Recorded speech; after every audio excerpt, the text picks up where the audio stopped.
you teach the world how to treat you.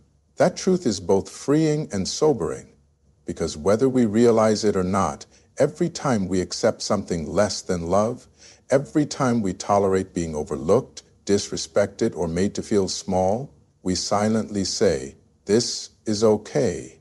And over time, people start believing us.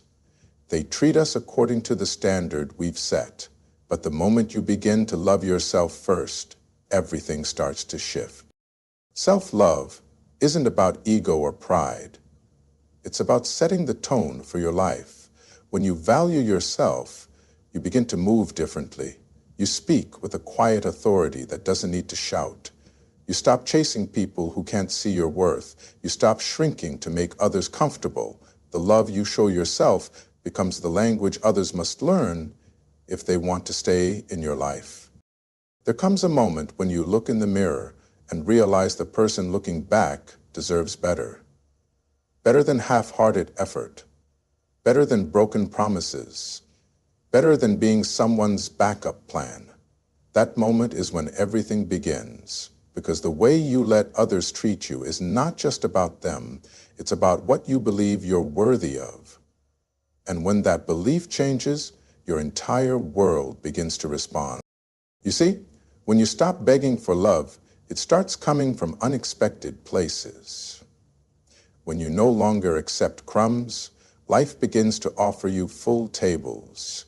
You attract not just what you want, but what you believe you're worthy of. People can sense it. The difference between someone who's desperate to be chosen and someone who's already chosen themselves. It's not always easy. Sometimes it means walking away from people you love. Sometimes it means standing alone for a while. But standing alone in your truth is far more powerful than standing in a crowd that doesn't see you. And the strength you build during those quiet moments, the ones when you choose yourself even when it hurts, becomes the foundation of a life built on real love, not just survival. Loving yourself first isn't selfish. It's necessary. Because when you love yourself, you're no longer waiting for someone else to give you permission to feel whole. You're no longer stuck in the cycle of needing to be needed. You become full, not because someone filled you, but because you decided you were already enough. When you respect yourself, others begin to rise to meet you there. Or they fall away, and either way, you win. Because you're no longer living for their approval. You're living from your own center. And that is the kind of freedom most people spend a lifetime searching for. So if you've ever wondered why people treat you the way they do, look inward, not to blame yourself, but to awaken yourself. Every time you let someone cross a boundary without consequence, you send a message. And every time you reinforce that boundary with love, you rewrite the story. The most powerful transformation happens when you finally realize you don't have to settle. You don't have to accept less just to feel like you belong. You already belong to yourself. And when that becomes your truth, the world around you starts treating you like someone who matters. Because you do. And here's the part no one tells you. The world mirrors your belief. If you see yourself as worthy, the world reflects that. If you honor your own heart, others will learn to do the same. But it starts with you. The love you give yourself sets the stage for the love you receive. So stand tall, speak gently, walk boldly, and love yourself first. Not last, not later, first. Because that's how you show the world exactly how to treat you. Healing begins the moment you choose yourself, not when they finally apologize, not when everything falls into place, not when the world slows down long enough to notice your pain. No, the real healing starts when you stop waiting for someone else to rescue you, and instead you decide to show up for yourself. Fully, fiercely, unapologetically. There's something sacred about that decision. It doesn't always come with fireworks or fanfare. Sometimes it's quiet. It looks like walking away from what once felt familiar, even if it still tugs at your heart. It sounds like saying enough when you've been silent for too long. It feels like choosing peace over chaos, even when chaos feels like home. That's when the healing starts, not with the world's permission, but with your own.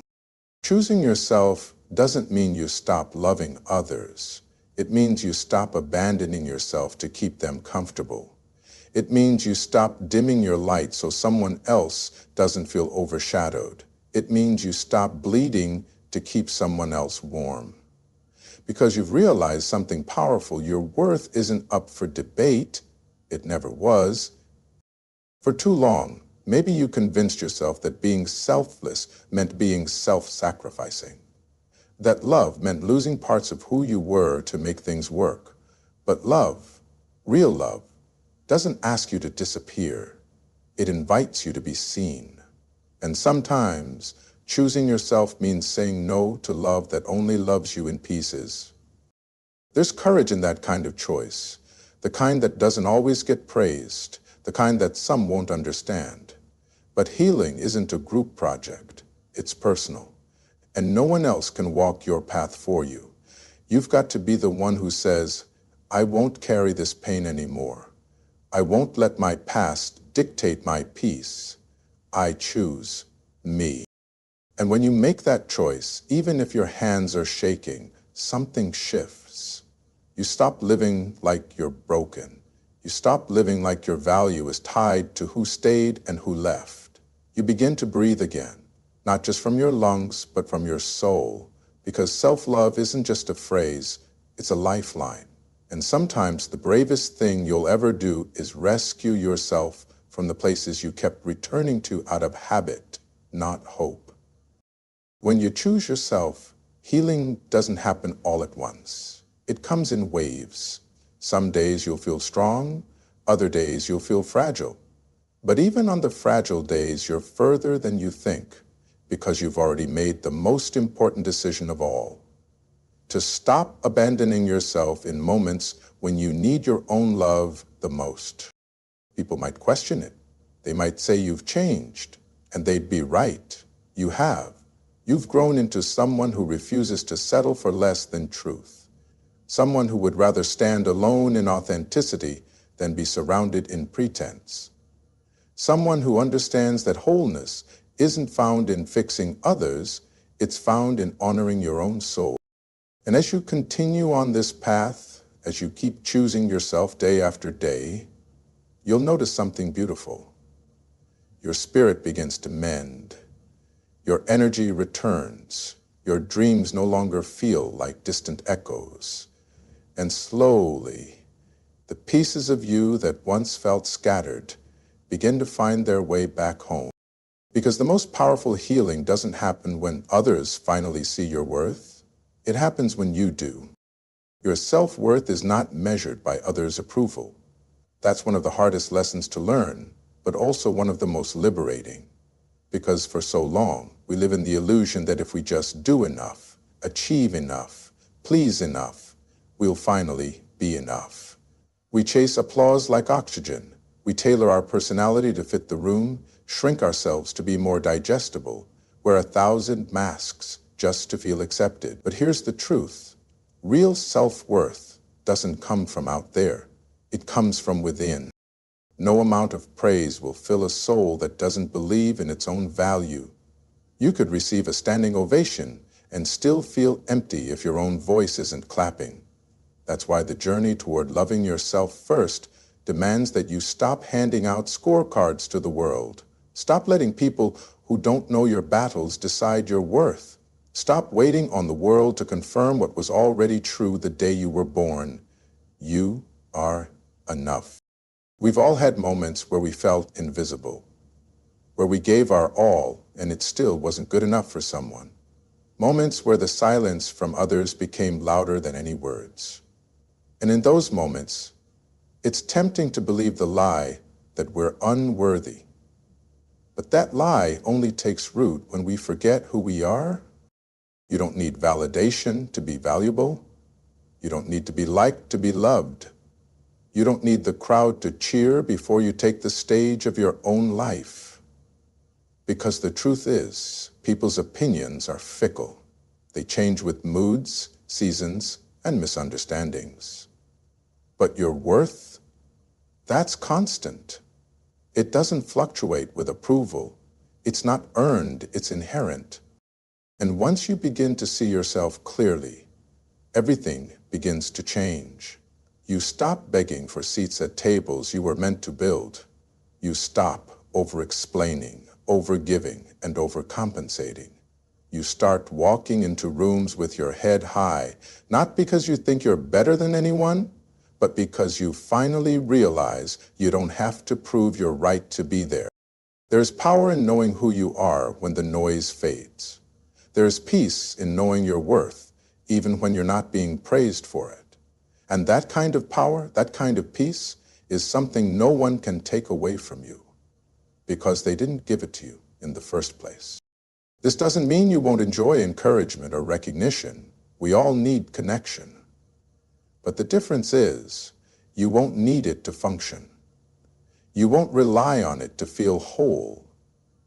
You'll no longer live in fear of rejection because you've already accepted yourself. And that kind of acceptance is the foundation of unshakable self-love. Sometimes, the most courageous thing you can do is stand firm in who you are, even when the world misunderstands you, to speak your truth when it's easier to stay silent, to honor your worth when it's tempting to settle. And every time you do, you teach your heart something powerful. I am not defined by who applauds or who walks away.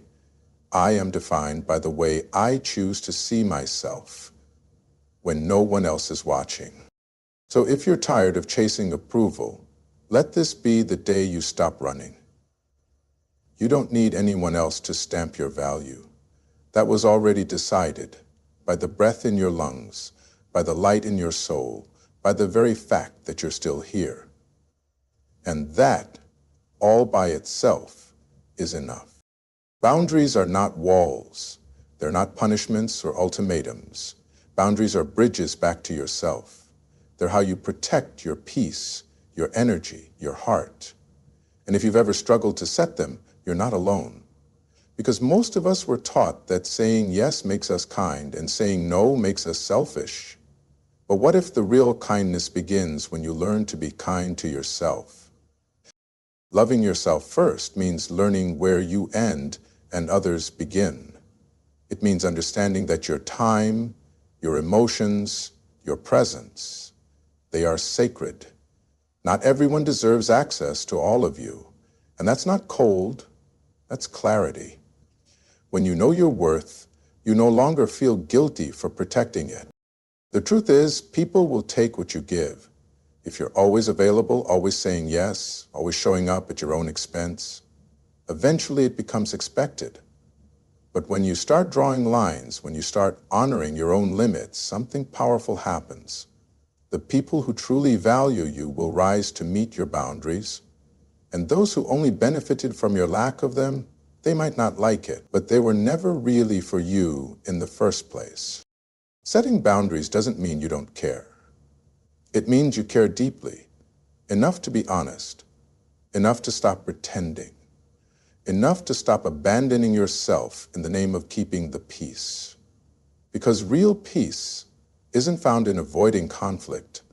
It's found in living in alignment with your truth. There's a quiet strength in saying, "This doesn't work for me." A boldness in choosing rest over resentment. A beauty in walking away, not in anger, but in self-respect. And maybe for the first time in your life, you'll realize that saying no isn't rejection, it's redirection. It's saying yes to yourself. You don't owe anyone endless access to your life. You don't have to answer every call, respond to every message, fix every problem. You're not responsible for how people react to your boundaries. You're responsible for how you uphold them. And while it might feel uncomfortable at first, remember this: the discomfort of setting a boundary is far less painful than the resentment of not having one.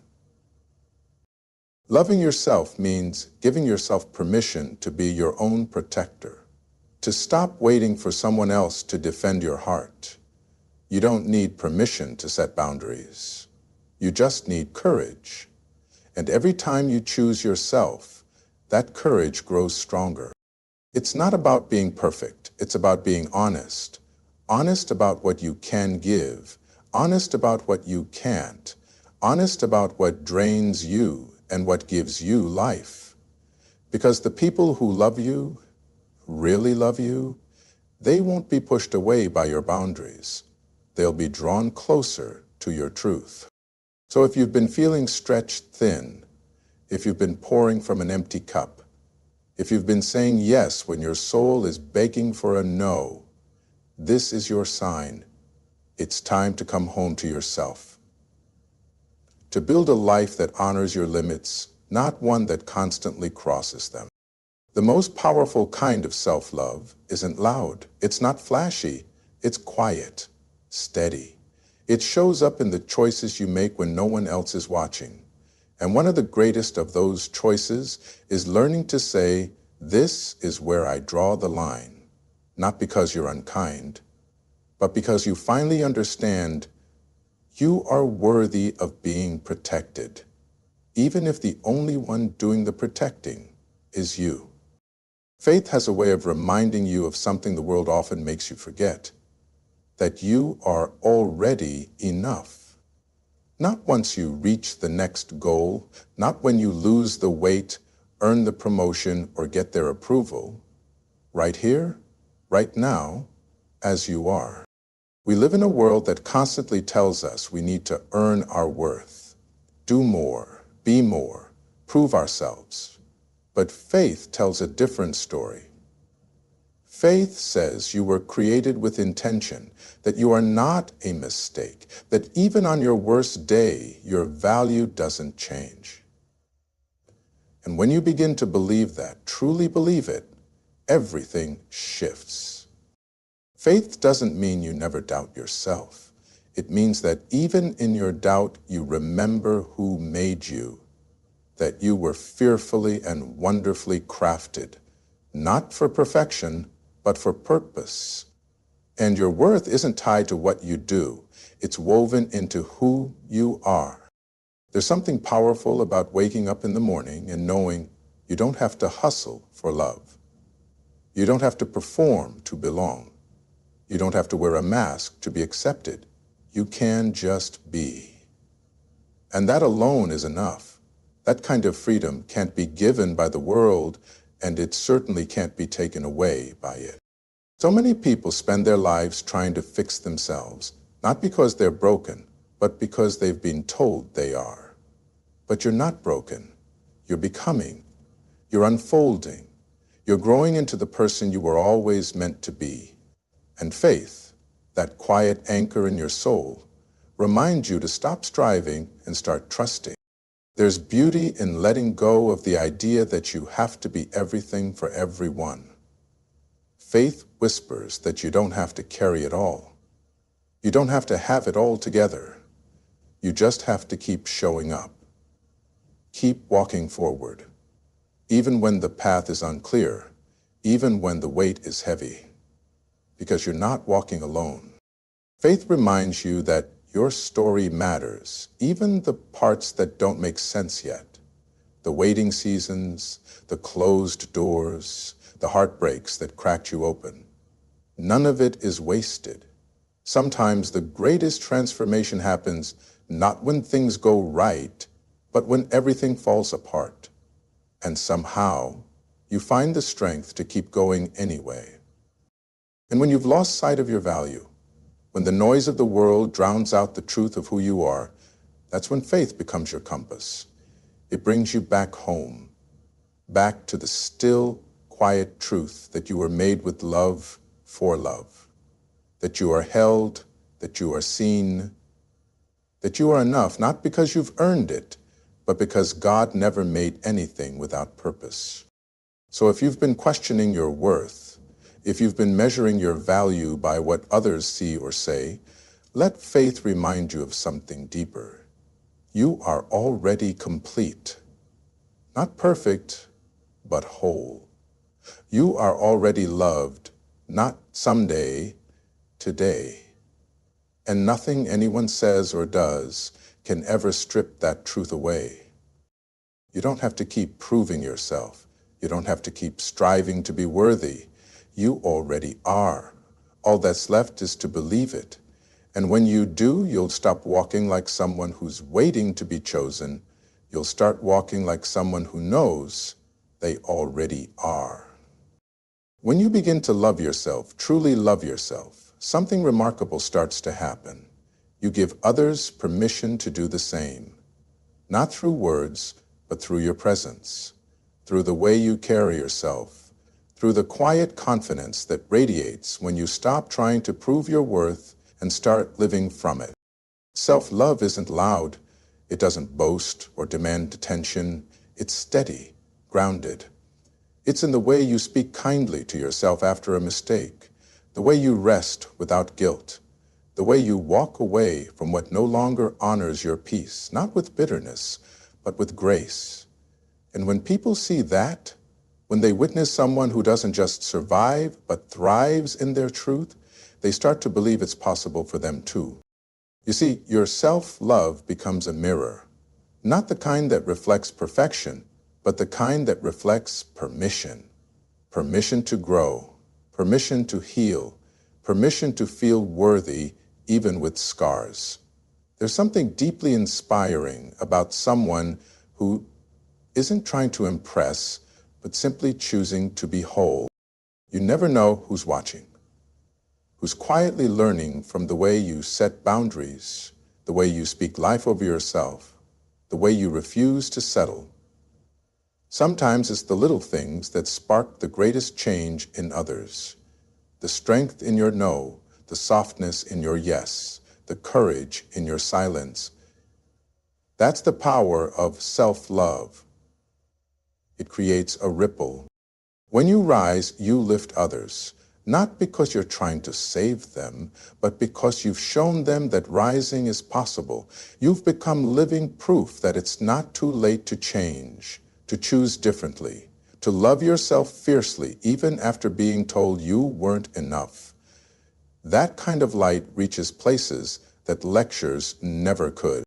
You don't need a platform or a crowd. Just be real. Be kind to yourself in a world that profits off your